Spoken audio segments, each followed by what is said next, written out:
Have you ever heard about purple avial or seen purple avial? Even tasted purple avial? If you haven't, you are going to be in for a real surprise. Stay tuned. Hello everyone, this is Donna back again to share with you another great recipe from my childhood. And today I'm thinking of making avial. Avial is a favorite dish from Kerala. It originated from Kerala in South India. And my mum used to make it a lot, especially when we had vegetarian days. It is a very robust dish because it involves a mixture of different kinds of vegetables, and I just harvested some vegetables from my garden because I started growing my own vegetables during the extreme heights of COVID, and then I really got caught on with the lovely vegetables that I was harvesting. And I have just harvested, for example, brinjal from my garden. There's a lot more. There's this lovely example. And then potatoes. I just dug them up a few minutes ago. They are so tasty, so I'm hoping to spare them for Christmas dinner. It's nothing like digging up your own potatoes. And these are purple carrot. I don't know whether yes, purple carrots. I've never eaten purple carrots, but there you go. I found the seeds and I thought I must give it a try. According to information I found when I googled, originally the carrots were purple in color, and then due to some cross-pollination or gene manipulation, natural gene manipulation from the plants, it started to turn orange. I don't know whether I'm explaining it correctly, but that's how I understood it. So there you go. I'm going to be trying my avial with these purple carrots. I've got a few orange ones as well. So it's going to be a mixture because avial is a mixture, a melody of vegetables. And then this is parsnip, also from the garden. I'm going to try making avial with local vegetables that are available where I live. I live in Sweden, so there you go.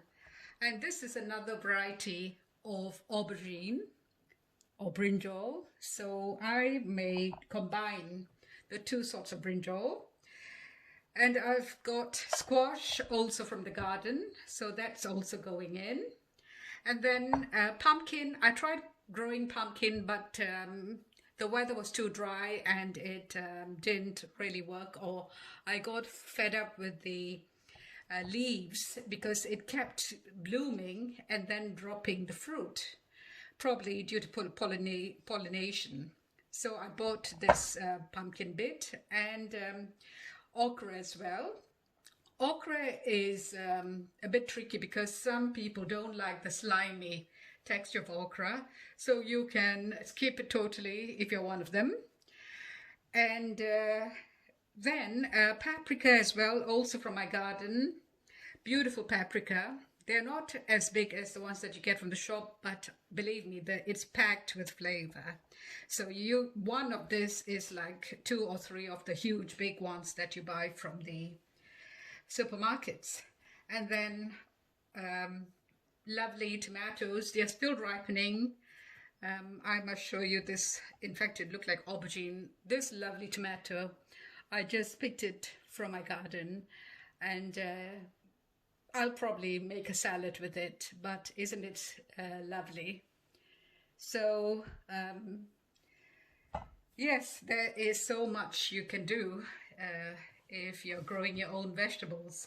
So this is a potpourri of vegetables that I will be using. So what you do is you cut the vegetables into cubes around, and then you cook it till they are ready, and then in the meantime you prepare a coconut mixture with spices, lightly pounded, and when the vegetables are ready, then you put the coconut mixture in, add some salt to taste, and then you temper the whole mixture. And we'll get to that towards the end. And let's get started with this lovely vegetarian dish. And by the way, because it's vegetarian, it is guaranteed vegan friendly as well. And this is how they look. Because the vegetables are homegrown, I couldn't get the sizes to be even, and some of the vegetables, like for example the potatoes, were super soft, and I thought to myself, if I were to cut them the usual size, it may not be, they would cook too fast, because the potatoes were just pulled out a few minutes ago. So forgive me if my vegetables are cut not according to the traditional way. Like, I decided to cut them about this size for the potatoes, and then the aubergines were a bit bigger.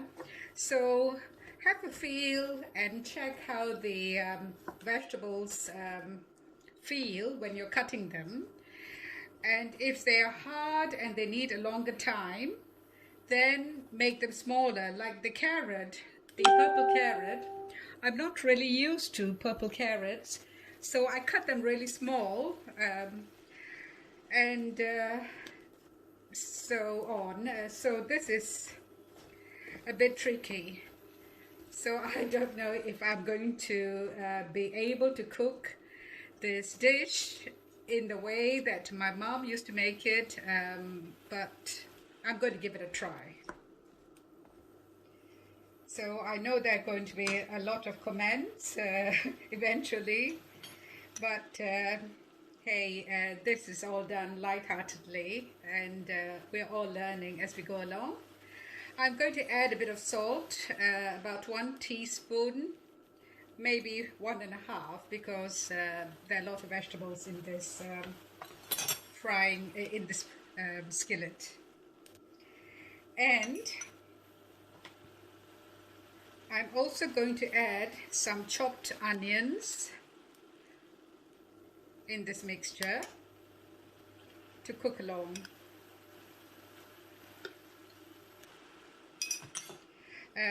As you notice, there's some, I cut the chilies, 2 chilies in the middle, so there are 2 long strands of chilies.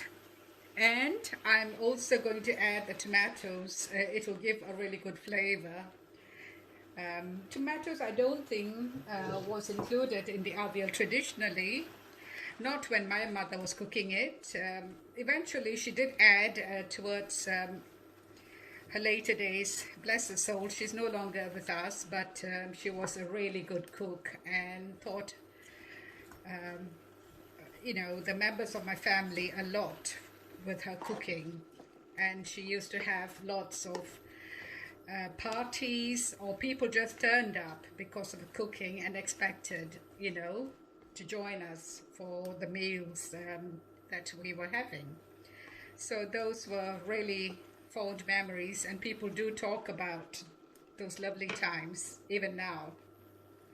So coming back to this dish, as you notice, I put in about half a cup of water just on the base of this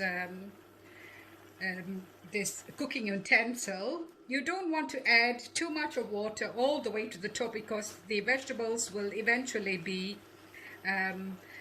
letting out the water that they contain into the dish. So all you need is to add water to cover the bottom of the of the bottom of the pan so that they don't get burnt. I'm going to put the lid on and let the whole vegetables cook for at least 20 minutes. In the meantime, what I'm going to do is take care of the desiccated coconut and pound it lightly with some of the chopped chilies and onions and some cumin seeds, as well as some turmeric. What I did was, I have a pounder and I put the desiccated coconut together with the onions and chili and a bit of turmeric, about half a teaspoon of turmeric, and pounded the mixture. It's supposed to be mashed but not finely pounded. You can run it through a mixer as well, but make sure that it's coarse and not finely ground.